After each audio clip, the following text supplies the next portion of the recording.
माणसं जिंकण्याचा मार्ग पोटामधून जातो, पोट जिंकण्याचा मार्ग स्वयंपाकातून जातो, स्वयंपाक जिंकण्याचा मार्ग धान्यामधून जातो, धान्य कडधान्य मसाले ड्राय फ्रुट्स जिंकण्याचा मार्ग बस एक सुपर शॉप नवजीवन प्लस, नवजीवन प्लस, नवजीवन प्लस.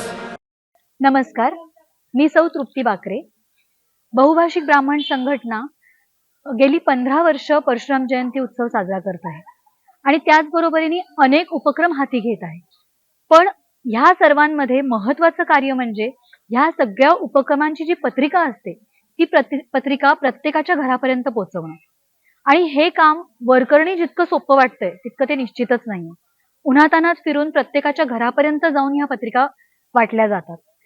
तर आपण आज आपल्या बुलेटिनचा आजचा उद्देश हाच आहे की हे जे परशुराम दूत आहेत, जे ही पत्रिका घरोघरी वाटतात, त्यांच्याशी आपण हितगुज साधणार आहोत, त्यांच्याशी संवाद साधणार आहोत. त्यांना कोणत्या अडचणी येतात किंवा त्यांना कसा रिस्पॉन्स मिळतो, ह्या सगळ्यांची माहिती आपण आज इथे घेणार आहोत. आता आपण आहोत महाबळ परिसरात आणि खास करून जास्तीत जास्त महिलांशी आपण संवाद इथे साधणार आहोत, जास्तीत जास्त परशुराम दूत म्हणून कार्यरत असणाऱ्या महिला. चला तर मग परशुराम दूतांशी आपण संवाद साधूयात.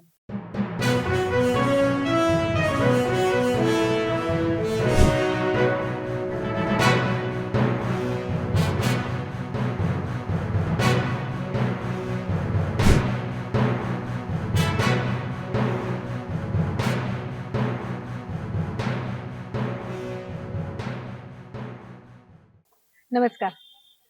महाबळ परिसरामध्ये सगळ्यात जास्त महिला सक्रिय आहे. मग या महिला निमंत्रण पत्रिका जेव्हा तुम्ही वाटायला जातात तेव्हा त्या महिलांना कशा प्रकारे एकत्र आणलं जातं आणि कशा प्रकारे पुढचं कार्य होतं हे ताई तुम्ही तुमच्या शब्दामध्ये सांगावं. आमचा महाबळ परिसर हा तसा बऱ्यापैकी मोठा आहे. या परिसरामध्ये आम्ही परशुराम दूत म्हणून महिला सक्रिय याच्यात सहभागी आहेत. आणि सगळ्यात कौतुकाची बाब अशी आहे की सगळ्या महिला काही वेगवेगळ्या जॉबवरती आहे, काही गृहिणी आहे, पण नियोजन शेवटी आलंच. महिला आहे म्हणजे नियोजन आलंच. सगळ्या जणी आपल्या घरचं नियोजन, आपल्या कामाचं नियोजन करून वेळ पडली तर सकाळी पण, वेळ पडली तर संध्याकाळी पण या परशुराम दूत म्हणून घरोघरी पोहोचतात. घरोघरी आमच्याच महिला, आमच्याच मैत्रिणी आमची वाट बघत असतात. ताई आम्ही तुमची वाटच बघत होतो. तेव्हा खूप छान वाटतं या गोष्टी करताना की त्या पण उत्सुकतेने या सगळ्या मोठ्या कार्यामध्ये सहभागी होण्यासाठी उत्सुक आहेत आणि अनुभव चांगलेच आहेत. तुम्ही जेव्हा त्यांच्या घरी जातात कशा प्रकारे स्वागत होतं? बापरे, म्हणजे स्वागताचा काही हेच नाही. प्रत्येकाला वाटतं की ह्या ज्या कोणी आलेल्या आहे, दोघी असो तिघी असो, तर त्या आपल्या एक देवी स्वरूप म्हणून आम्हाला आमच्या घरात करतात आणि इतकं सुंदर स्वागत असतं. कोणी चहा घ्या, कोणी कॉफी घ्या, कोणी सरबत घ्या. म्हणजे हे आमच्या तृप्तीचं म्हणजे समाधानाचं इतकं मोठं पाऊल आहे आमच्यासाठी की म्हणजे स्वागत म्हणजे नुसतं खाणं पिणं हे नसून सुद्धा त्यांच्या स्वागताचा हा एक वेगळा रोल आहे. बसायला लावतात, तुम्ही इतक्या उन्हात फिरताय, पाणी घ्या. त्याच्यानंतर आमची पण चौकशी होते. अर्थात आम्ही पण त्या लोकांची चौकशी करतो. घरात आजारी व्यक्ती असेल तर आम्ही पण त्यांना विचारतो आणि या सगळ्या ह्याच्यातून आम्ही मैत्रिणी आणि त्या घराचं बॉन्डिंग आमच्यावरती असतं. परशुराम दूत म्हणून ह्या सगळ्या उपक्रमामध्ये तुम्हाला या उपक्रमामध्ये काय वाटतं, म्हणजे तुमचं मत काय आहे? नमस्कार, मी पल्लवी देसाई. महाबळ एरियामधूनच आम्ही सहकार्य करत आहोत. सगळं एकत्र फिरून सर्व भेद विसरून, भाषा वगैरे सगळं हे भेद विसरून आपण ब्राह्मण समाजाने एकत्र येऊन त्या जयंतीच्या शोभायात्रेत एकत्र ब्राह्मण समाज पूर्ण येतो आहे. ही एक खूप आनंदाची बाब आहे आणि या समाजासाठी काहीतरी केल्याचं समाधान मला मिळतं की जे निधी संकलनासाठी आपण एकत्र फिरतो आणि त्या निधी संकलन करताना जे काही अनुभव येतात हे सगळ्यांची शेअर करताना खूप मस्त आपल्याला एक समाधान मिळतं. आणि हे सगळं ब्राह्मण समाजाने एकत्र येऊन परस्पर सहकार्याने काहीतरी प्रगती करावी अशी एक प्रभूचरणी मी प्रार्थना करते. नमस्कार, मी वृषाली जोशी बहुभाषिक ब्राह्मण संघाची कोषाध्यक्ष म्हणून काम करते आहे. मी बहुभाषिक ब्राह्मण संघाच्या महाबळ याच्यात काम करते खरं, पण मला श्रद्धा कॉलनी हा एरिया दिलाय. मी राहते महाबळला आणि श्रद्धा कॉलनीत काम करते. माझा एरिया तो नवीन होता. मी 10 वर्ष झाले श्रद्धा कॉलनीचं काम करते आहे. पण खूप छान अनुभव तिथे आम्हाला येतात. वाट वगैरे बघतात, हे तर सगळ्यांनी सांगितलं. तसंच काल आम्हाला एक नवीन अनुभव आला की 80 वर्षाचे आजोबा आहेत आणि त्या 75 वर्षाच्या आजी आहेत.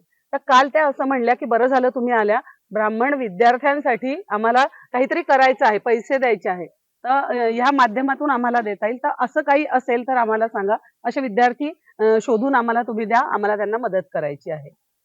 आता आपण संवाद साधतो आहोत बहुभाषिक ब्राह्मण संघटनेच्या महिला विभागाच्या अध्यक्षा सौ वृंदा भालेराव यांच्याशी. नमस्कार वृंदाताई. नमस्कार. जय परशुराम. जय परशुराम. वृंदाताई, परशुराम दूत ही संकल्पना म्हणजे नक्की काय आहे आणि परशुराम दूत कार्य काय करतात? परशुराम दूत म्हणजे कसं आहे, जे आम्ही हे परशुराम जन्मोत्सव दरवर्षी मोठ्या धामधडाक्यात आम्ही जे साजरा करतो, तर याचं प्रत्येक घरोघर जाऊन जे आपल्या ब्राह्मण समाजाची परंपरा आहे की घरी जाऊन आपण अक्षत देतो, काही कार्य असलं घरी की त्याचे आपण अक्षत जे देतो, त्याप्रमाणे आमचे हे सगळे परशुराम दूतांशिवाय तर आमचं हे कार्य अपूर्ण आहे. परशुराम दूत प्रत्येक घरोघर जाऊन अक्षत देऊन आग्रहाचं आमंत्रण देत असतात सगळ्यांना. लोकांचं सगळा उत्साह वाढवण्याचंच काम आमचे हे सगळे परशुराम दूत करत असतात. सकाळ संध्याकाळ अगदी उन्हातान्हाची पर्वा न करता आमचे परशुराम दूत सगळीकडे फिरून घरोघरी आमंत्रण देत असतात. कुठल्याही वेळेला कोणाला आवाज दिला तरी यायला तयार असतात आमचे सगळे परशुराम दूत, आणि जे काम सांगाल ते करायला तयार असतात. आणि या परशुराम दूतांना सगळ्यांना एकत्रित आणणं आणि त्यांच्याकडनं हे कार्य करून घेणं हे एक अध्यक्ष म्हणून निश्चितच तुमचं काम आहे. तर त्यात काही तुम्हाला अनुभव किंवा काय असं नाही, त्याबद्दल एकत्र काही? आणण्यासाठी मला फार काही तसं कष्ट करायलाच लागत नाही, कारण आधीच सगळ्यांनी स्वतःहून नाव दिलेलं असतं की ताई यावेळेस काही काम असेल तरी मला सांगाल बरं का, मला आवाज द्याल बरं का, माझा नंबर लिहून घ्या, माझ्याशी कॉन्टॅक्ट करा. त्यामुळे एक आम्ही मिटिंग घेतो. त्या मिटिंगच्या माध्यमातून सगळ्यांना एकत्र बोलवून ज्यांना जे काम जसं सोयीस्कर वाटेल आणि अगदी सुरळीत सगळ्यांना छान पार पडत असतं सगळं. खूपच कौतुकास्पद आहे हे सगळं. हो. आणि सगळे म्हणजे खरंच आमच्या एक आता रायसोनी नगर मधल्या इथे आलेल्या आहेत त्यांना तर काम करत असताना एक दिवस कुत्रा चावला. अरे बापरे. एका ठिकाणी त्या गेल्या निमंत्रण पत्रिका द्यायला, कुत्रा चावला. त्यांना मी फोन करून त्यांच्याशी संवाद साधला. म्हटलं ताई आता जरा 2 दिवस तुम्ही आराम करा, नका बाहेर पडू. तर त्या म्हणल्या नाही हो, लगेचच आलंय, वेळ कुठे आपल्याला आराम करायला. खूपच कौतुकास्पद. आणि दुपारी त्या सिव्हिल मधनं इंजेक्शन घेऊन आल्या आणि संध्याकाळी परत आमंत्रण द्यायला त्या बाहेर पडल्या होत्या. म्हणजे परशुराम दूतांशिवाय हे सगळं कार्य अपूर्ण आहे. अशक्य. धन्यवाद. नमस्कार दादा. परशुराम जन्मोत्सवामध्ये हे 15वं वर्ष आहे या वर्षीचं, बरोबर? या 15 वर्षामध्ये जो तुमचा सहभाग आहे त्याच्यामध्ये तुम्ही कशा प्रकारे कार्य केले, तुमचं याच्यामध्ये कार्य काय? 15 वर्षाचा आढावा घेताना असं असतं, सुरुवातीला सदस्य होते ज्यांना, परंतु नंतर जे ज्येष्ठ होते आपल्यापेक्षा त्यांच्याकडनं शिकत गेलो आणि आता सध्या नियोजन मध्ये आहे प्लॅन कार्यक्रमाचे. बरं.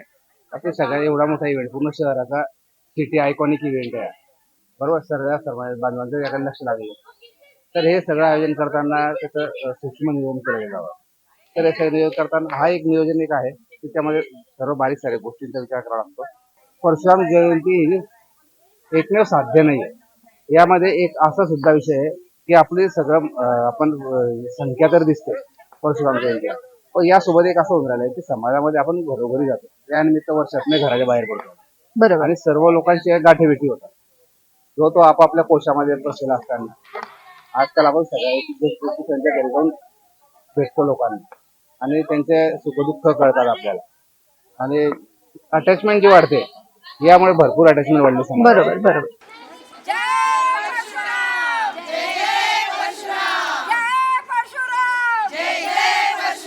संगठन में शक्ति है, शक्ति को लगाना है. जय परशुराम, जय जय परशुराम, जय परशुराम, जय जय परशुराम. मी सौ स्मिता झारे. मी सौ तृप्ती बाकरे. परशुराम न्यूज चॅनल मध्ये मी सगळ्यांना आवाहन करते की आपलं हे परशुराम न्यूज चॅनल लाईक करा, सबस्क्राईब करा आणि शेअर करा. आणि जास्तीत जास्त समाज बांधवांपर्यंत ते पोहोचवा. जय धन्यवाद. परशुराम. जय परशुराम.